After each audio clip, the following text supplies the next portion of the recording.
আর যারা এই 15 থেকে 25 বছরের জীবনে প্রেম প্রীতি ছেঁকা খেয়ে জীবনটা ব্যাখ্যা করে দেয়, এদের ভবিষ্যৎটা অন্ধকার হয়ে যায়। যুবক ভাই,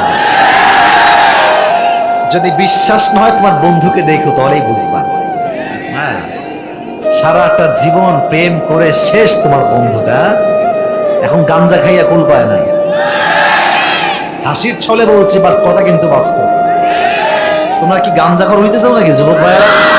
আমরা হবে দ্বীনের ইসলামের সৈনিক, ঠিক কিনা বলো? এই জীবনটাকে নষ্ট করে দিও না। আর তোমার এই জীবনটা নষ্ট করছে কিছু জিনিস, তার ভেতরে প্রথম তালিকায় আছে স্মার্টফোন,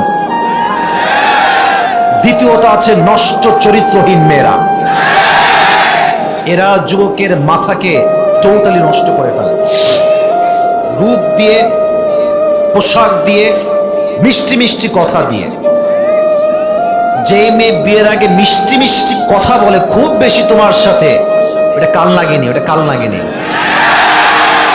জায়গা মতো তোমাকে একদম, আর বললাম না তোমাকে, জায়গা মতো তোমাকে এমন জায়গায় বাস দিবে না, তখন বুঝবা ঠেলা কারে কয়। যুবক ভাই, শুনতে একটু তিতা বাট সত্য কথা। কারণ মেয়েরা প্রেমের সময় করে একজনের সাথে প্রেম, लेकिन जब शादी करना है मेरे दोस्त, पैसे वाले से ही शादी करेंगे।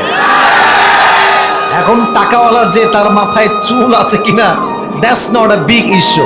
হ্যাঁ, তো মেয়েকে যদি বলেন যে আয় হায় হায়, ये आपने क्या कर लिया, হ্যাঁ, বাবার চাইতে 8 বছরে বুড়াকে বিয়ে করলেন।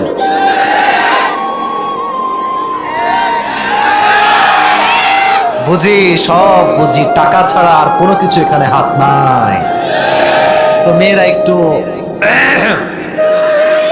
বলে যে না না, আমরা পছন্দ করেছি, ব্যক্তিগত পছন্দ থাকতেই পারে। তা আমি বলি তাই তো, ব্যক্তিগত পছন্দ তাই বলে বুড়া আঙ্কেল তোমার রুচি এতটা নষ্ট হয়ে গেছে প্রিয় বোন আমার, তো বলবে যে হুজুরদের মানবতা বোধ হারায় গেছে। তা আমিও একটা মানবতার প্রশ্ন আজকে মাগুরার মাটিতে রাখতে চাই, শুনবেন আপনারা?